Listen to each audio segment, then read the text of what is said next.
Today, MPtv talks to John McCallum on Parliament Hill about the Income Trust scandal and his views on the issue. What should the government be doing for income trust investors? Well, naturally, I think the government should adopt the Liberal plan, which we just announced. And basically what our plan does is, instead of imposing a draconian tax, which many think would destroy income trusts, we impose a modest tax, refundable to Canadian residents, and therefore mainly aimed at the non-residents.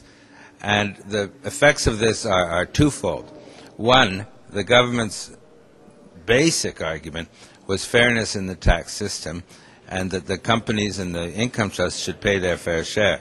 And all the expert witnesses agreed that we heard that our system would produce tax fairness and that companies and income trusts would pay their fair share.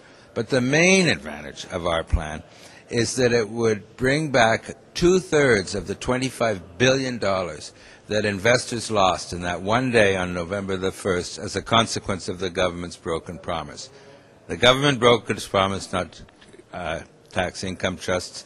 The market decimated, 25 billion lost. If you reduce the tax from a high rate to a moderate rate, experts tell us 2/3 of that loss would come back to those hard-working Canadians who lost their savings because they took the Prime Minister at his word.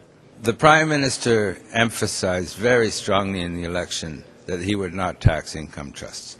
As a consequence of that, people flooded to income trusts, and the flood became a torrent, and the government had to take action. The problem is they took precisely the wrong action, because the government knew that it had a surgical method at hand, but instead it chose to drop a nuclear bomb on the industry. And it was this draconian tax that destroyed the $25 billion of wealth.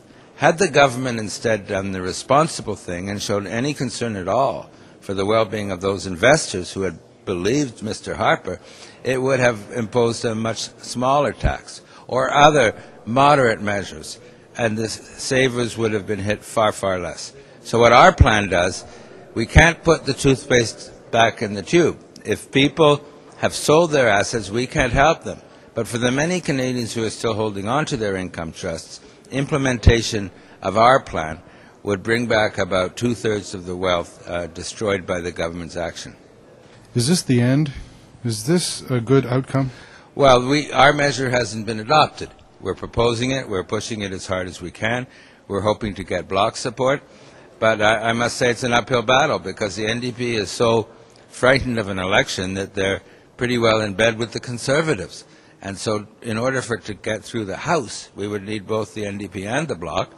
And right at the moment, that looks like a long shot. We're doing our best, and it is likely also to be an election issue, in which case we will have our income trust policy as part of our election platform, and it will be a moderate, sensible policy like the one we've just proposed. It will not be a draconian, wealth-destroying, promise-breaking policies like the Conservatives.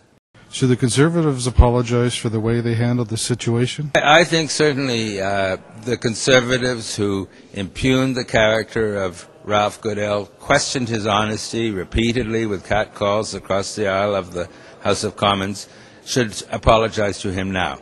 His name has been absolutely and totally cleared by the R.C.M.P., as well as the names of any of his political staff or anyone who is a politician. And the R.C.M.P. has explicitly stated that the investigation is closed. And so those Conservatives and NDPers who catcalled and impugned the integrity of Ralph Goodale over the past 12 months definitely owe him an apology. And even more obviously, the Conservatives should pull that French commercial which features Ralph Goodale and the income trust investigation as part of that commercial now playing to French-speaking Canadians. It's besmirching the name of someone whose name has been absolutely cleared from the R.C.M.P., and the Conservatives must pull that ad.